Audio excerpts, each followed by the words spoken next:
Hello and welcome to another episode of the CUFI Weekly. This week will mark Yom HaShoah, which is Israel's Remembrance Day for the victims of the Holocaust. Sirens will sound throughout Israel, and for 2 minutes everyone will pause from every walk of life, every background, every religious group, every age range will pause for 2 minutes to remember the 6 million Jews who were murdered by the Nazis. And this Yom HaShoah, we need to ask some very important questions of ourselves, especially the Christian and non-Jewish community. Does never again actually mean anything to us?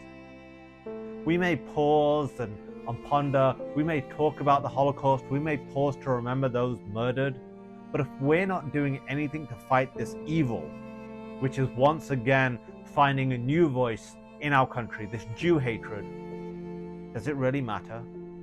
Of course, remembrance matters, but true remembrance is to ensure that we do not sit on the sidelines and allow this evil to go unchallenged. In the last 18 months, we have seen anti-Semitism launch into new heights and normalized in every conversation, be it on the left or the right. The newest statistics released showed that anti-Semitism has reached the highest rate in the United States since they started recording these figures. Anti-Semitic acts of harassment and violence and attacks have broken all records, and they have been steadily climbing and breaking records year on year. Ultimately, we have to ask ourselves, what will we do right now? In the post-October 7th world, for the last 18 months, we have seen Jew hatred attack Jews on campus, in their places of worship, in their communities. On the international level, Israel has been singled out as the Jew in the world, and as is so typical with anti-Semitism, the very core of it is treating the Jews differently from everyone else. It is the very essence of discrimination. We've seen that every single day, but what are we doing about it? Remembrance is great, but to not act against this new evil is complicitness. We ponder what we would have done in 1938, what we would have done in 1939 if we saw what was happening, if we saw the Nazi regime rising and implementing these anti-Jewish policies. What would we have done? We would be doing exactly what we're doing right now. Whatever you are doing right now is what you would have done then, because we are seeing it enter the mainstream, both in the conversation on the left and the right, blaming the Jews. And it's now used in a different kind of language. No, it's not the Jews I'm against, it's just the Zionists. Well, news for you, the majority of Jews in the world are Zionists. But even behind this very shallow facade, you see that when the comments they make about Jewish people, Jewish customs, Jewish traditions, Jewish symbols, it tells you what this is really about. The Jewish people are blessed to have the state of Israel. And let me say this unequivocally, the state of Israel is not a result of the Holocaust. It simply is not. There are those now in the modern era with social media and digital communications seek to rewrite history. They seem to want to take what is historical fact and manipulate it and change it and take little bits out of context and turn that into historical fact.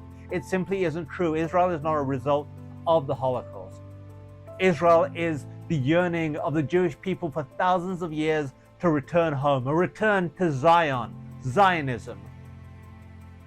It took decades, centuries for the Jewish people to return home, to reclaim their sovereignty in their homeland. So to minimize it, to say that it is simply a result of the Holocaust is completely not factual. And if that was the case, why did Israel, even at its rebirth, have to struggle to get recognition?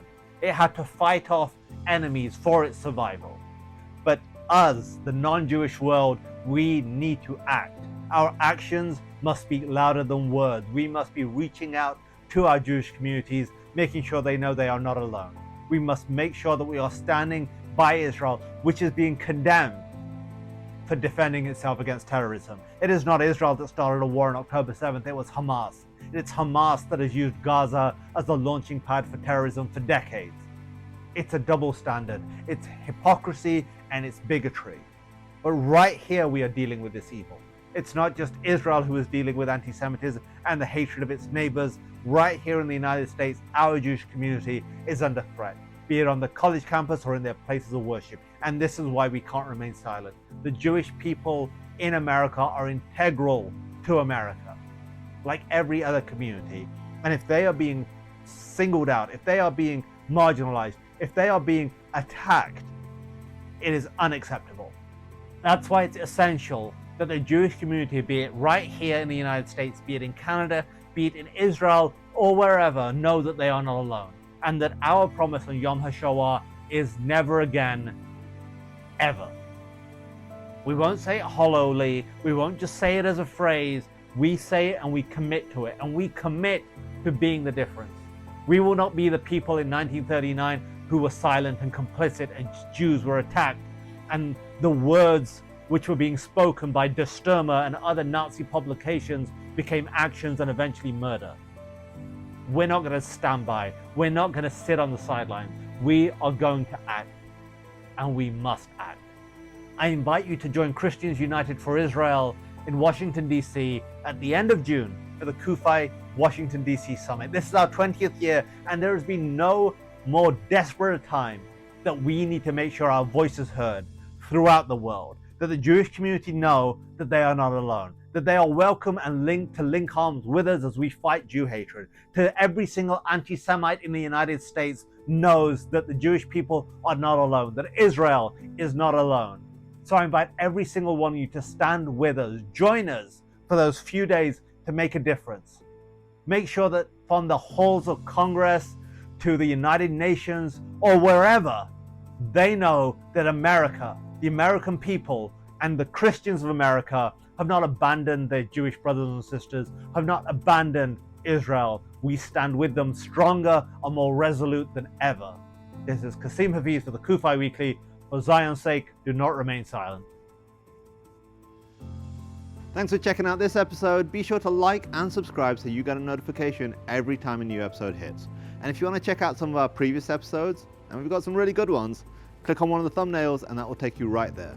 And finally, if you want to know more about CUFI and the work we do, go to CUFI.org to check out all the resources we have available free to you.